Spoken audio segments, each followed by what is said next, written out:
The angel number that shows up when you finally let go of someone. You deleted the conversation, not in anger and not to prove anything.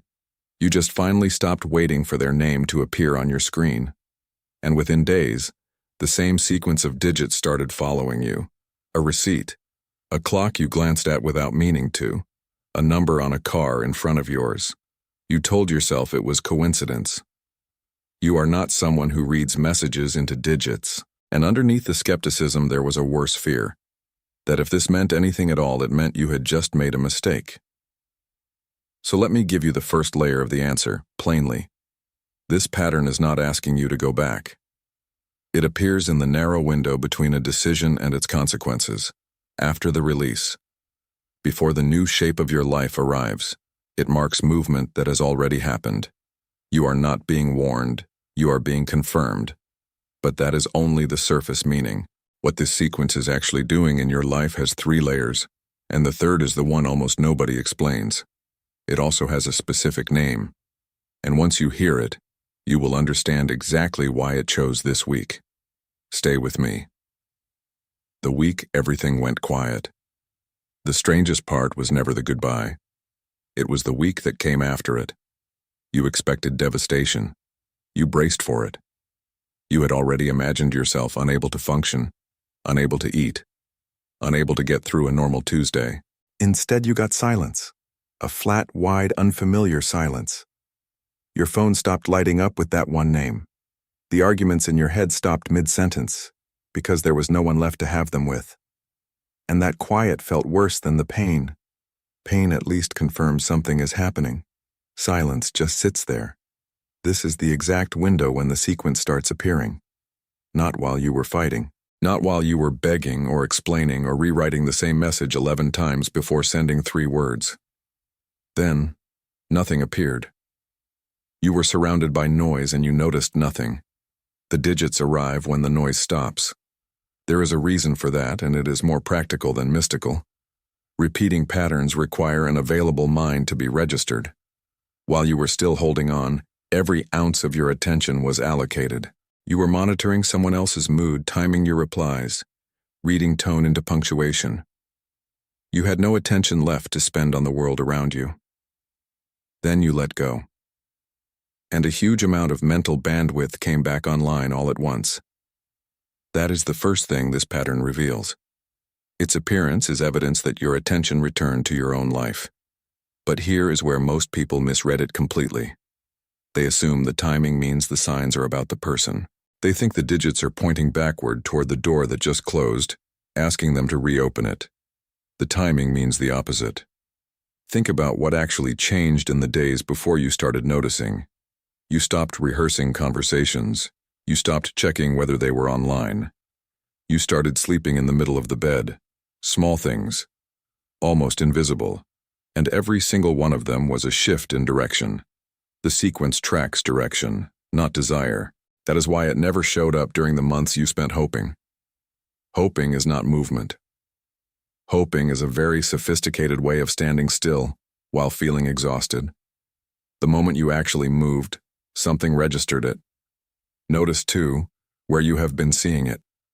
Almost never in places you control, not in numbers you typed, on receipts, on clocks you glanced at by accident, on plates in traffic, on timestamps you did not choose. The pattern arrives through the parts of your day you are not managing, which tells you something about the state you are in. You are no longer managing. For the first time in a long while, you are simply moving through your hours without controlling an outcome. That is what the silence actually is. Not emptiness, the absence of effort. And the sequence appearing in it has a specific name, a specific number, and a meaning that most explanations get half right and half dangerously wrong. Let me give it to you now.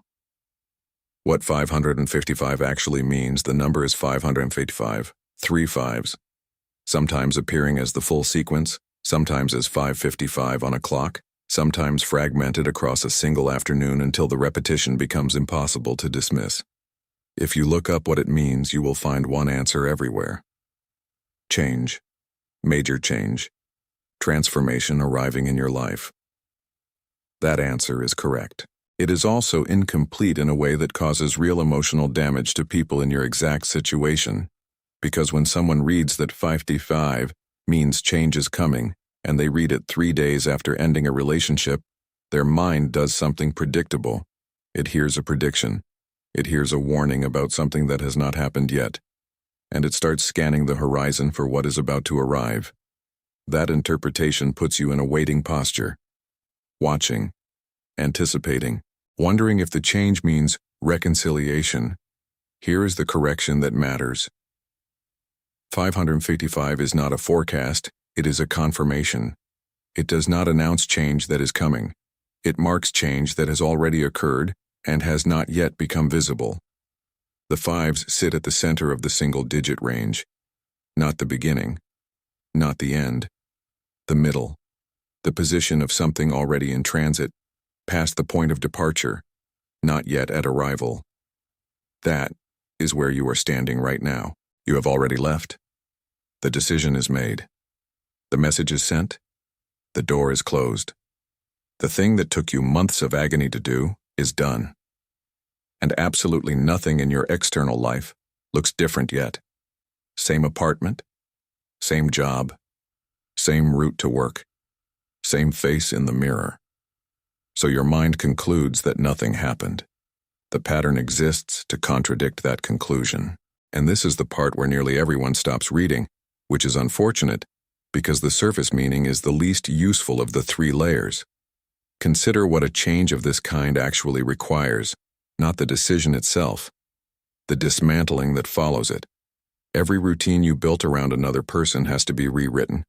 Who you text when something good happens. What you do on Sunday afternoons. Which side of the bed is yours. What your future looked like in your imagination, and what it looks like now that the imagination has to be rebuilt from scratch. None of that is visible. All of it is enormous. 555 appears during invisible reconstruction. That is its actual function. Which raises a question you have probably already asked, maybe out loud, maybe at 3 in the morning. If this sequence is so connected to change, why did it stay completely silent during all those months when you needed guidance the most? Why did it wait until after the hardest part was over? The answer to that changes how you understand every sign you have ever received. Why it waited until you let go. You wanted the sign before. You remember asking for it, maybe not formally, maybe not on your knees, but you asked. Some version of show me what to do. Some version of just tell me if I should stay. Nothing came. Months of ambiguity. Months of gathering evidence for both cases and reaching no verdict. And then, within days of finally choosing, the digits show up everywhere.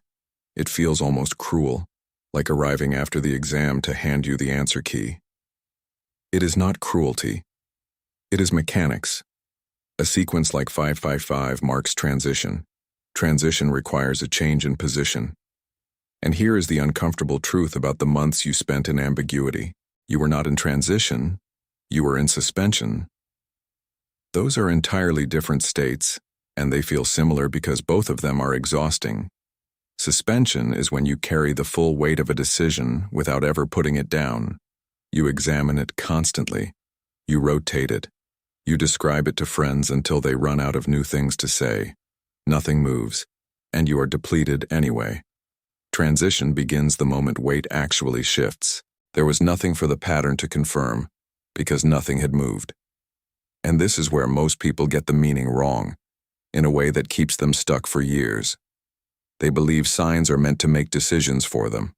They wait for external confirmation before acting. Give me certainty first, and then I will move. That order does not work. Not spiritually, not psychologically, not practically. Confirmation follows commitment, always in that direction. Think of how any real change in your life has actually happened. The job you left, the city you moved to, the friendship you finally stopped defending. Did clarity arrive before the step, or after it? After. Every time. You did not get clear and then act.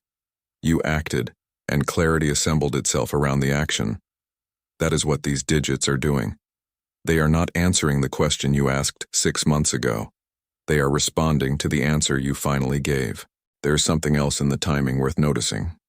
The sequence appeared after you let go, which means the letting go was legible. Something registered it as a completed event rather than another one of your rehearsals. You have had false endings before. You know the difference now. Those did not produce this. This one did. But if the release was correct, and the confirmation is real, then you are left with a problem that no article about angel numbers will solve for you. You still feel terrible. If this was right, why does it hurt exactly like a mistake? That question deserves a precise answer, and there is one. The difference between grief and regret. They feel identical. That is the whole problem. Grief and regret produce the same physical symptoms. Chest tightness, interrupted sleep, the impulse to reach for your phone before you are fully awake, a sudden inability to listen to certain songs. For roughly the first 3 weeks, your body cannot tell you which one you are experiencing, so your mind assumes the worst of the two. Most people in this window decide they made a mistake, purely because it hurts. Pain is not a verdict, it is a receipt. Here is how you actually distinguish them, and it has nothing to do with intensity. Grief mourns what was real. Regret mourns what was possible. Sit with that for a moment, because it is the most useful sentence in this entire video. When you miss them, listen carefully to what you are missing. Are you remembering things that happened? A specific morning. The way they said your name. A conversation in a car with the engine off. That is grief. Grief has content. Grief is made of memories, and memories are finished by definition, which means grief has an end. Or are you missing something else entirely? The version where they finally changed. The conversation you kept hoping to have. The relationship as it existed in your projections rather than in your calendar. That is regret, and it is pointing at a fiction. Notice which one you have been doing. If you are grieving actual moments, your decision was sound. You are simply paying the honest cost of having loved someone real. If you are grieving a hypothetical, then what you let go of was never available to you in the first place. And this is the detail almost everyone misses. Regret about a fiction feels stronger than grief about a reality. Much stronger. Because a fiction has no flaws in it. You built it. You edited out every disappointment, every unanswered message, every night you spent explaining your own basic needs to someone who kept forgetting them. You are not competing with a person. You are competing with your best possible edit of them. No wonder the ache is enormous. This is also why 555 tends to intensify right here, in this exact confusion. The sequence sits in the middle position. Motion without arrival. Certainty without evidence. It appears when your feelings and your facts have separated, and you are trying to decide which one to follow. Follow the facts. Let the feelings finish on their own schedule. They will. Grief resolves. It always resolves, because it runs out of material. But even when the ache begins to soften, something else takes its place. Something people almost never warn you about, and it disorients them far more than the pain did. You will find yourself standing in a space with no shape to it at all. The space nobody prepares you for. There is a corridor between who you were with them and who you have not become yet. Nobody describes this part. Everyone describes the breakup, and everyone describes the eventual recovery, the part where you feel light again and grateful it ended. The middle goes undocumented, and the middle is where you are. It has a very particular texture. Not sadness exactly, more like a lack of definition. You go through your day and it functions, and nothing in it feels like it belongs to you. You catch yourself with free time and no idea what to do with it. You have opinions and no one waiting to hear them. You make a decision, and there is no negotiation, and the absence of negotiation feels less like freedom and more like standing in a room where the furniture was removed. Here is what nobody tells you. That emptiness is not a symptom of loss. It is a symptom of unassigned space. For a long time, a significant portion of your identity was defined by relation. You were the one who was patient, or the one who kept things calm, or the one who explained things gently, repeatedly, endlessly. Those roles took real energy. And they also gave you a shape. You put the roll down. The shape went with it. What remains is not emptiness. It is unformatted space, and it feels terrible precisely because it is available. Most people misread this feeling, and the misreading is expensive. They interpret the emptiness as proof that the other person was necessary. They think, I felt whole before, now I feel hollow. Therefore, they were the thing making me whole. That is a confusion between structure and support. They were structure. Structure is not the same as nourishment. A cast on a broken arm provides structure. It holds the shape. It also weakens everything underneath it. And removing it always feels like collapse before it feels like strength. The hollowness is the arm remembering that it works. This is exactly the terrain 5i5 governs, and it is why the sequence rarely appears during stable periods of life. Stability does not need a marker. You know where you are. The corridor needs a marker. In the corridor, you have no reference points at all. The digits function as position confirmation, not encouragement, not comfort. Something more like a signal that says you are somewhere, even if you cannot see the walls. And there is a reason you have started to notice them more at certain hours. You already know which hours. The pattern is not louder at night. Something else changes at night, and understanding it will explain almost everything about how you have been feeling after midnight. Why the signs feel louder at night. Everything is worse after 11. You know this. You have built a whole private theory about it. The number appears more. Or seems to. A clock reading 5:55 in the morning when you have not slept. A timestamp. A count on something you were mindlessly scrolling. And the meaning of it feels heavier in the dark. More urgent, more like a message specifically about them. Nothing about the pattern changed. 3 things about you did. The first is defense. All day long you run a low-grade filter that dismisses coincidence. It is a functional filter, and it costs energy to operate. By late evening you are out of that energy. The filter goes down. Things get through. The second is noise.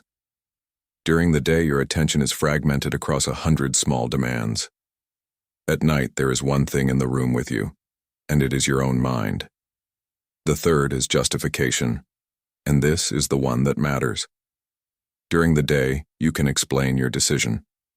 You have a whole speech. You have delivered it to friends and it holds up. At night the speech does not work. Not because it is wrong, but because nobody is listening to it, including you. And this is the point where most people make a decision they regret by morning. Because in that unfiltered state, the ache is not competing with anything. There is no schedule, no colleague, no task pulling you sideways. It gets the whole stage. 2 in the morning is not more honest than 2 in the afternoon. It is simply less defended. Understand what that means practically.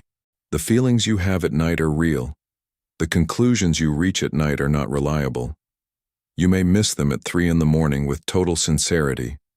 That is not evidence about the relationship. It is evidence about 3 in the morning. There is something worth noticing in this, though, and it is not a warning. The pattern reaching you specifically in your least defended hours means it is not arriving through your reasoning. You are not analyzing it into existence. It gets to you when analysis is offline. That is why it feels different from a thought, because it is not one. There is a version of this that goes further, and it is the least mystical and most unsettling part of what happens after you let someone go. Your mind has been debating this decision for months. Your body stopped debating a long time ago. It knew before you did, and it has been telling you in a language you were never taught to read. What your body already decided. Think back to the last few months of it, not to the arguments, to your body, the tightening in your chest when their name appeared on your screen, the particular exhaustion that arrived after certain conversations, disproportionate to their length, the way you rehearsed sentences before saying them, checking each one for how it might land, the relief. Remember the relief. Those days when plans fell through and something in you unclenched before you could stop it. You noticed all of it. And you overruled all of it. You told yourself you were being dramatic. You told yourself every relationship has friction. You built explanations faster than the signals could arrive. Your nervous system finished the separation months before your mind consented to it. This is not a metaphor. Your body maintains a running assessment of safety in every relationship you have, and it operates below the level of your reasoning. It registers inconsistency. It tracks whether your needs get met or absorbed. It logs the difference between being heard and being managed. It reaches conclusions, and it does not present them as arguments. It presents them as sensation, tightness, fatigue, numbness during conversations, dread on the drive home. You had the answer for a long time. You just kept asking for it in the wrong format. And this is where the timing of the pattern stops looking mysterious at all. Because the day you finally let go was not the day you decided. It was the day your mind caught up to a decision your body had already filed. That is why the digits arrived immediately afterward. There was no waiting period. There was no processing time. The alignment happened instantly because one side of you had been standing there for months. Notice what has happened to your body since. The sleep is bad, yes. The appetite is unpredictable, but the specific tightness is gone. That particular anticipatory dread, the one that lived in your stomach when you saw certain notifications, has no target anymore. Pain has replaced it. Pain is different. Pain moves through and finishes. Dread accumulates and stays. Trade dread for pain every single time. There is one more thing your body knew that your mind is still resisting, and it concerns the nature of the connection itself. You have been treating this as something that broke. That framing is causing you more damage than the ending ever did. The bond that just closed. You keep calling it a failure, maybe not out loud, but the word sits underneath everything.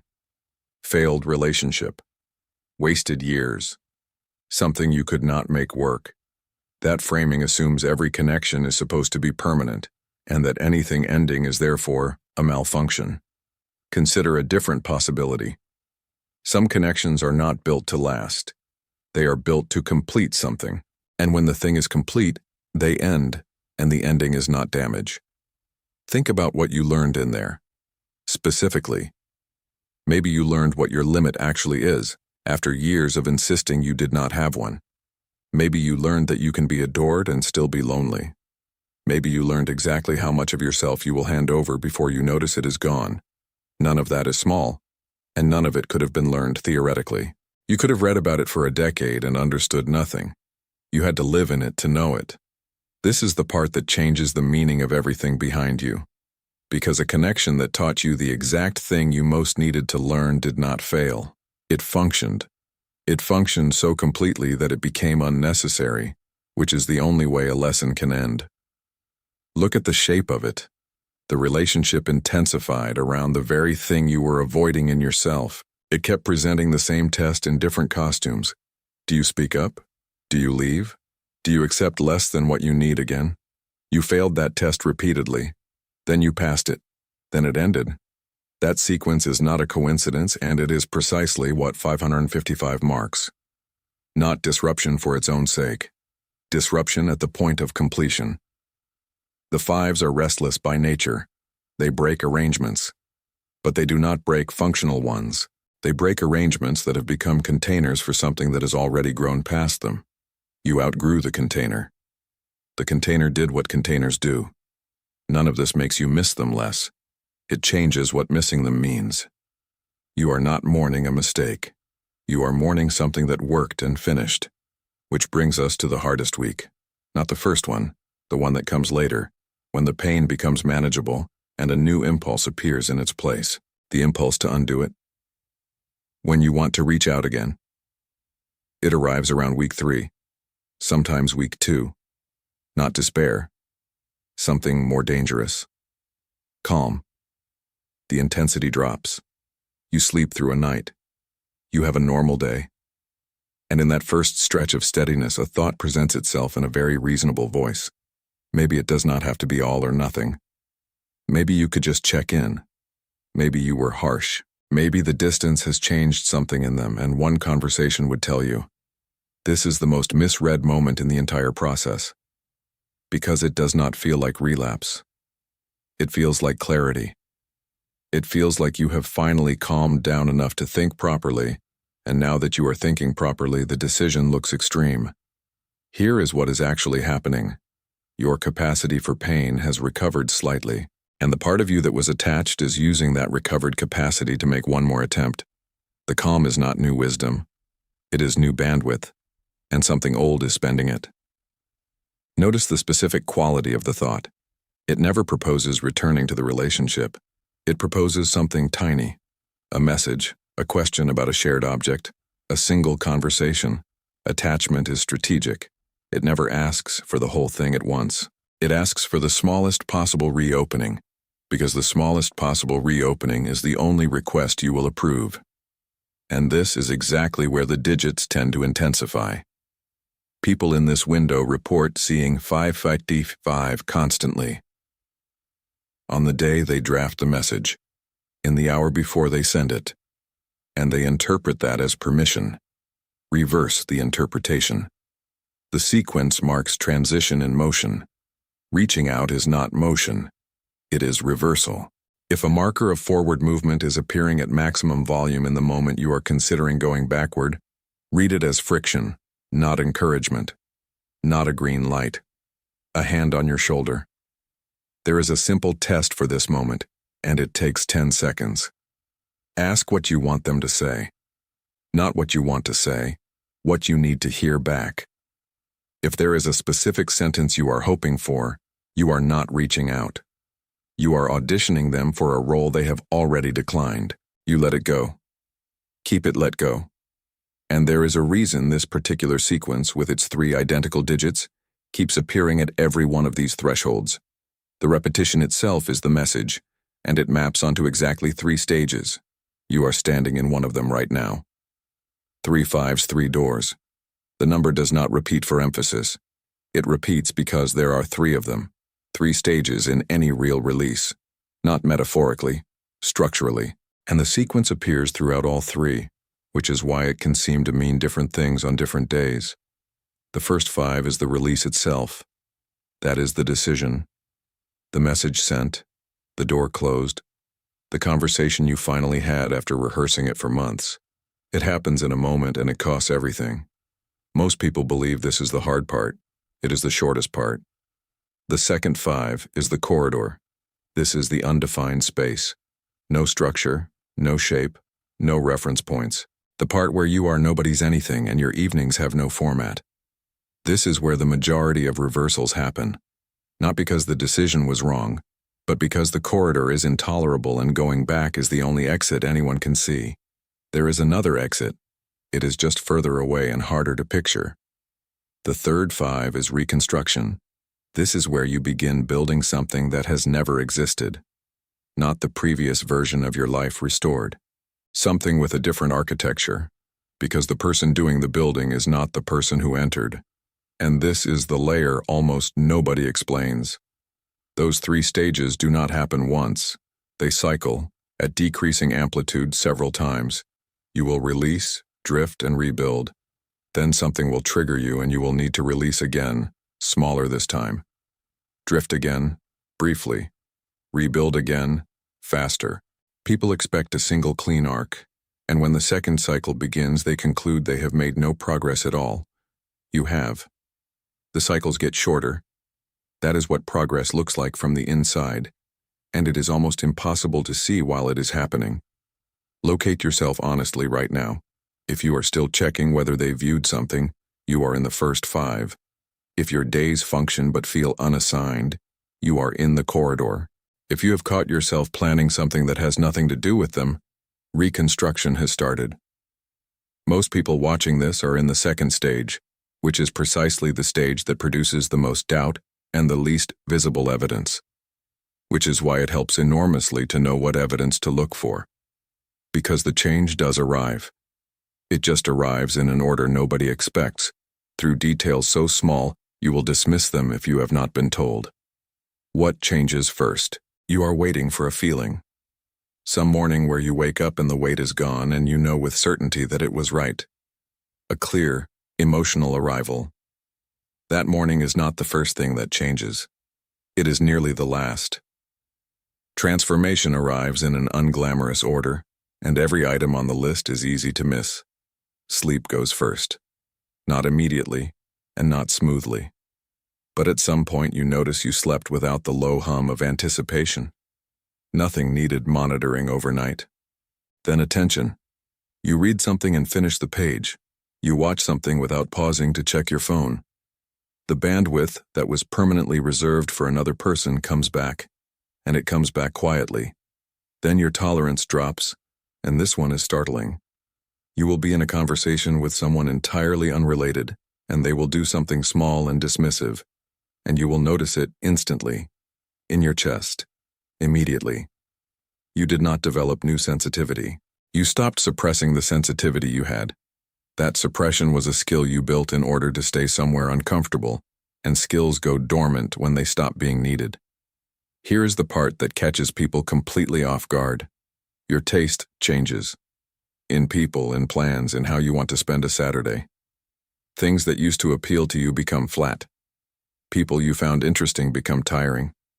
And it feels like loss. It feels like becoming difficult or cynical or harder to please.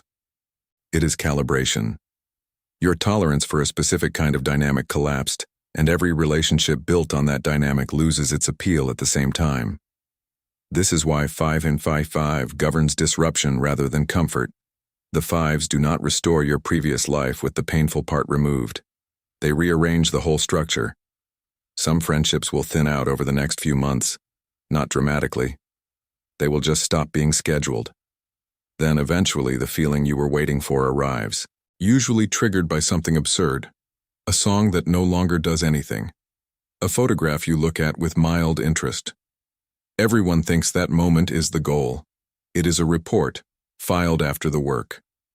There is one more thing to understand, and it reframes the entire goodbye. You have been assuming you let go of a person. You did not. Not primarily. The one you were actually letting go of. There was a version of you inside that relationship. You know exactly which one. The one who explained. The one who adjusted. The one who could sense a shift in someone else's mood from another room and reorganized their whole evening around it. She was competent. He was patient. That version of you was genuinely skilled, and that version of you had one requirement to keep existing. Someone who needed convincing. That is what you actually released. Not just the person, the role that person made possible. Sit with how much of your identity was inside that role. You were the one who understood complicated people, the one who saw potential others missed, the one who could love someone through their difficulty patiently for years without being loved back at the same volume. You were proud of that. It felt like depth. It felt like maturity.